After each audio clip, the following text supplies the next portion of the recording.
The Last Storyteller of Ethel. The world was growing quiet. It was a slow fading, a gentle forgetting. In the great, grimy city of Elmhaven, where steam and clockwork ruled, no one noticed the silence creeping in at the edges. No one but Alara, a young historian with a mind for forgotten things. While others studied ledgers of trade, she sought out crumbling texts that spoke of magic, of songs that could mend stone and words that could weave light. Her colleagues called it poetry. She felt it was a memory. Her discovery came on a rain-smeared day, hidden behind a false panel in the archive. A single book bound in a material that shimmered with captured light. Its pages were blank. Disappointed, she sighed, all this trouble for a book of nothing. And as her words fell into the dusty air, golden ink bloomed on the page, writing back. To name a thing is to call it forth. Heart-pounding, she whispered. Light. A warm, golden sphere sparked to life above her finger. Magic was not a myth. It was a language, and she had spoken her first word. This single word was a shout in the silent halls of reality, a shout heard by the last man who understood it. His name was Kael, the final storyteller, living in a hidden vale far to the north. Guided by a pull in her bones, Alara left her old life behind. She found him in a sanctuary of impossible colors, a place shielded from the world's amnesia. He was old, his face a map of time, but his eyes were sharp. "You are late, Alara," he said, without surprise. "The weave has been trembling." "You have the gift." He explained the nature of their world. Reality was a tapestry, a weave, held together by stories. True stories, felt deeply and spoken with intent, could shape it. But the world had traded wonder for logic, stories for facts. The great, silent enemy, the unmaking, which fed on this forgetfulness, was stirring. It was not a monster, but an absence, a hunger that sought to unspeak existence, to return all to the void that existed before the first story was told. Alara stayed in the Vale, learning. Kael taught her that power was not in commands, but in connection. To move a rock, she had to understand its age, its weight, its story, and then speak its true name. It was exhausting, exhilarating work. But as she grew stronger, the unmaking took notice. It tested the Vale's defenses with a wave of static nothingness that drained color and sound. Terrified, Alara fought back, placing her hands on a great stone and pouring her will into its story of endurance. A pulse of golden light repelled the silence, but the effort left Kael frail. "It was a probe," he wheezed. "It knows you now. We must go to the font of the first song at the heart of the world. Only there can a new story be spoken to bind the silence." Their journey was a trek through a land losing its own legend. They crossed the sunken woods, where trees of glass sang memories of a lost age, and Alara had to sing the path awake.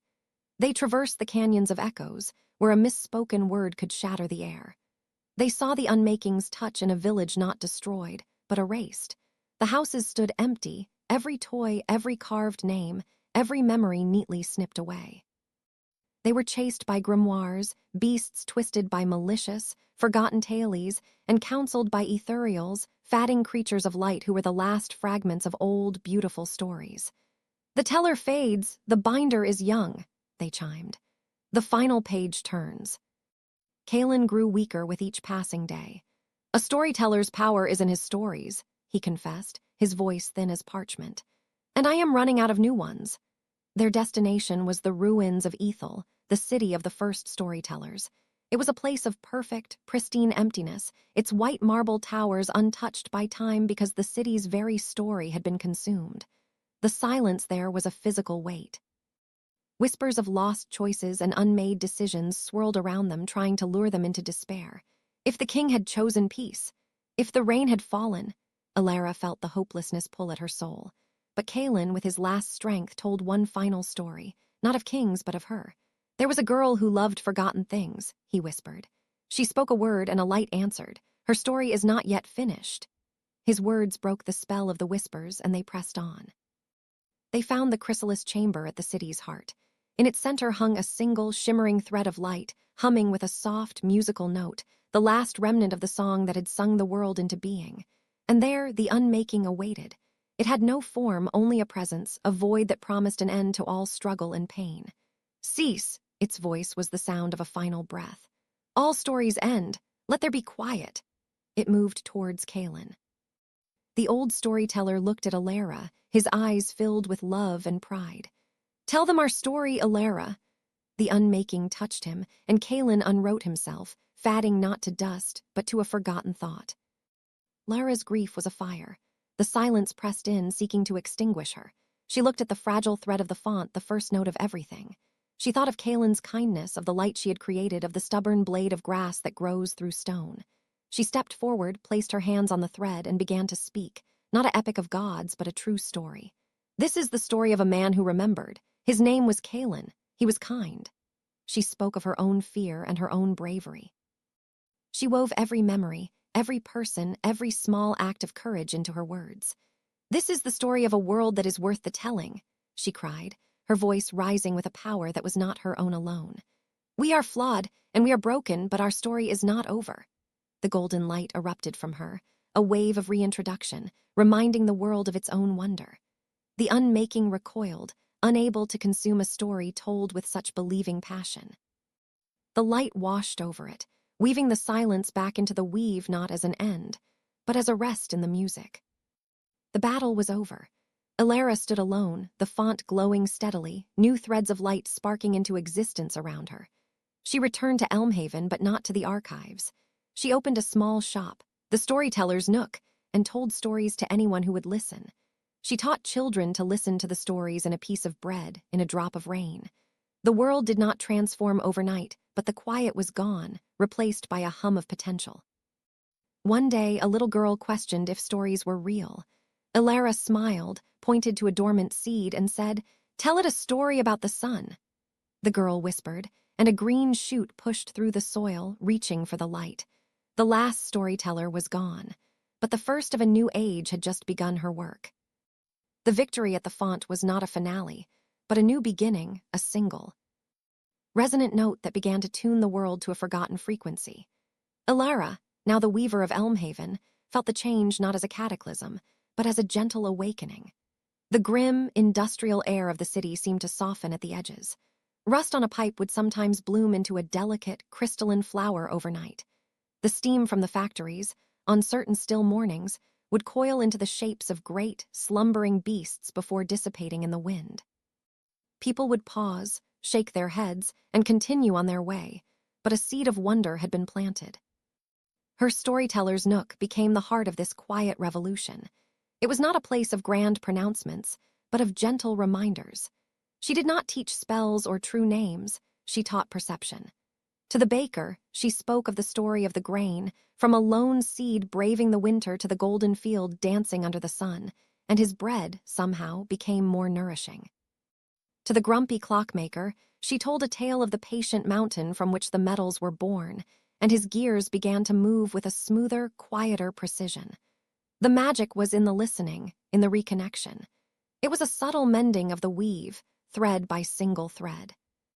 But a tapestry once torn is fragile. The unmaking was bound, not destroyed. Its silence now existed as a necessary counterpoint to the song, a rest in the music, but deep in the forgotten places, echoes of its influence lingered. These echoes coalesced into a new, subtle threat, the doubt. It was a cognitive poison, a whisper that made people question the beauty they saw, attribute the strange and wonderful to coincidence or fatigue. A man who saw a rain puddle reflect a sky full of unfamiliar constellations would blink and decide he was just tired. A woman who heard the cobblestones sing a low, comforting hum would chalk it up to the city's pipes. The doubt was the unmaking's final defense, a weapon tailored for a world that had just begun to believe again. It manifested most strongly in a young, brilliant engineer named Liam. He was a man of equations and absolute truths, the embodiment of the old world's logic. He saw the strange occurrences in Elmhaven as a problem to be solved, a glitch in the system of reality.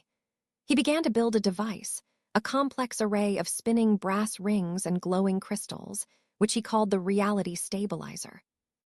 His intention was not evil, but profoundly misguided.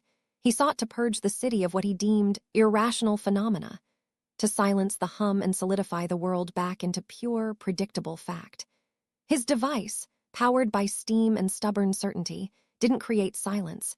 It created a zone of crushing, absolute normality, a place where stories withered and magic starved. Elara felt the effect immediately. A patch of vibrant moss that had grown on her windowsill turned gray and crumbled. The stories she told in the nook felt flat, their color drained. She knew this was a different kind of battle. She could not fight Liam with a story of fire and lightning. That would only confirm his belief that it was a dangerous chaos to be controlled. She had to tell a story he would understand. She went to his workshop, the air around it sterile and still. The machine whirred, its pulses making her feel faint. "Liam," she said, her voice struggling against the machine's monotonous drone. "Your machine is breaking the world." "It is fixing it," he retorted, not looking up from his blueprints. "It is removing the unpredictable variables." "Life is an unpredictable variable," Alara replied. She approached, not the machine, but a simple, greasy gear on his workbench. "Let me tell you the story of this gear." Liam scoffed, but she began. She did not speak of magic. She spoke of the ore slumbering in the earth for eons. She spoke of the miners who dug it, of their hopes for their families. She spoke of the fire that smelted it, the craftsmen who hammered it into shape, the countless hands it had passed through. She wove a tale of immense human complexity into that single, mundane piece of metal. "This gear is not just a fact, Liam. It is a story of effort and time.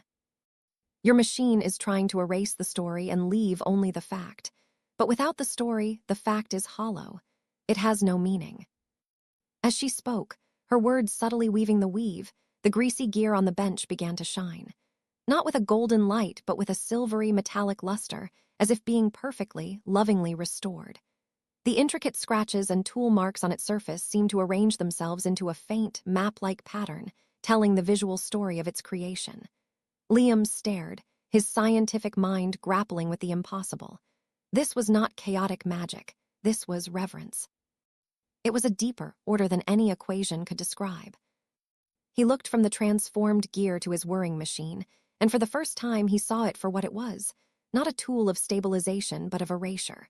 A profound shame washed over him. With a trembling hand, he pulled the main lever, and the machine shuddered to a halt. The oppressive normality lifted instantly.